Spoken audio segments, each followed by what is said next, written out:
Dolphins Saturday Mailbag. What playoff hopeful does Miami most resemble? How much of an impact could the post-cuts additions make? Other Miami Dolphins topics addressed include the game day roster rules, what the tight ends bring, and more. Part 2 of a Labor Day weekend Miami Dolphins on SI Mailbag. Hey Charles, there is no such thing as dumb questions. The Dolphins can use Julian Hill in the Alec Ingold role for certain plays in Ingold's absence, though he's not accustomed to being a lead blocker the same Ingold is. So it's kind of a combination of both. What's going on with Darren Waller is just very bizarre.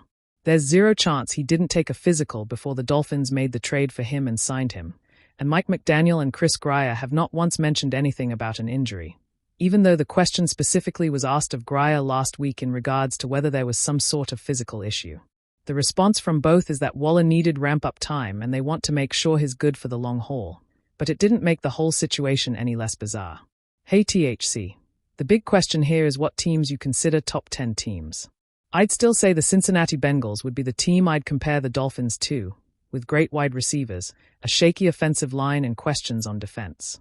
Hey Brian, it's difficult to call Cole Strange a miss when the Patriots just gave up on him before he finished out his rookie contract. The Dolphins did help the depth with the additions of Juju Brents, Resemble Douglas, Kendall Lamb, and Greg Dulcich, without question, but I don't think anybody would call them a deep team, though. Hey Bubba, this is correct. There is a difference between the active roster and the game day roster. Teams have 53 players on the active roster, and those players elevated from the practice squad for a game don't count against that number. But teams can only have 48 players active for every game. That's if you have 8 offensive linemen, otherwise it's 47. Hope that clears it up. Hey Mike, funny you should ask because I posted earlier today a story about the 5 biggest reasons for optimism for the Dolphins in 2025. Of course, there's the flip side, and Sunday I'll post a story about the 5 biggest reasons for concern. Yeah, I'm not sure the Dolphins have the kind of all-around tight end you seek because Darren Waller and Tanner Conner are receiving specialists who aren't great blockers. Julian Hill and practice squad tight end Hayden Rucci are blocking specialists. And new practice squad tight end Greg Dulcich is like Waller and Conner. Yes, we're saying it because it's the truth, and Chris Grier said the same thing this week. Just look at the free agent contracts the Dolphins gave out this offseason. There were no mega deals. The Dolphins also moved on from some big contracts, Ramsey, Holland, Smith to some degree, indicating a change in philosophy. As indicated before, the book is Greg Dulcich is pretty much just a receiver. This was the scouting report from his NFL.com draft profile before the Denver Broncos took him in the 3rd round of the 2022 draft. Move tight end with some vertical talent who can't be expected to add much as an inline blocker. Dulcich is a long-legged, duck-footed runner who is faster than he looks, averaging 17.6 yards per catch for his career. He can improve as a route runner but might have 3-level potential as a pass catcher. He's urgent and determined, adding extra yardage after the catch. He has a decent catch radius and tracks it well, but lacks desired body control for tougher catch adjustments down the field. Hey Dana, yeah, a big part of what the Dolphins want to do offensively is confuse and deceive the defense, but I get the frustration and the need for some balance. Does McDaniel put too much emphasis on trickery and trying to get the defense out of position? You can debate that, but I don't see anybody complaining about it when it works, such as the Denver game in 2023.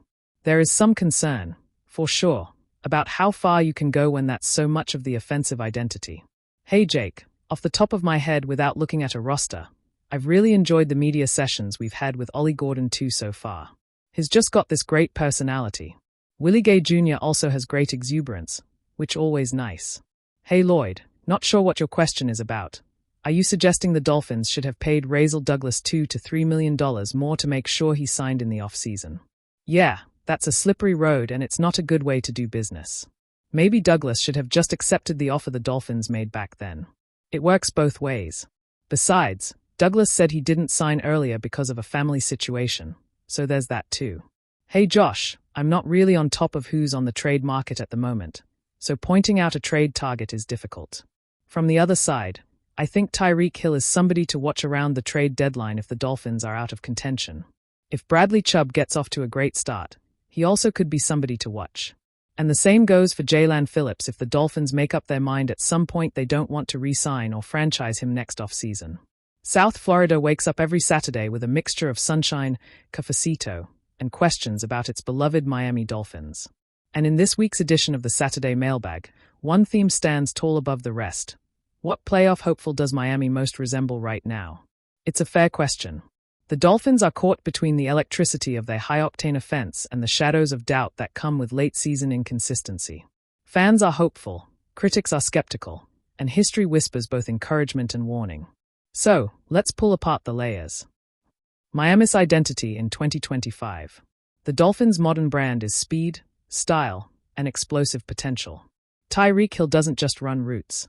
He turns them into highlight reels. Jalen Waddle isn't just a sidekick. He's a lightning strike waiting to happen. Tua Tagovailoa, with his lightning-fast release, often looks like a point guard tossing alley-oops to track stars. Add Mike McDaniel's creative play calling, and Miami's offense resembles a Formula One car, blistering fast but sometimes vulnerable when the conditions aren't perfect. But playoff football isn't just about speed. It's about adaptability, resilience, and the ability to win ugly. So which recent playoff hopeful does this Dolphins squad most resemble? The 2018 Kansas City Chiefs. At first glance, Miami feels eerily similar to the 2018 Chiefs, a team driven by offensive fireworks, led by a young quarterback finding his rhythm, and carrying a fanbase desperate for postseason success. Like Patrick Mahomes then, Tua is a quarterback who divides analysts. Some insist he's system-dependent, while others argue his precision makes him elite in his own right. That Kansas City team could score 40 in a blink but often struggled in late-game defensive stands. Sound familiar, Dolphins fans?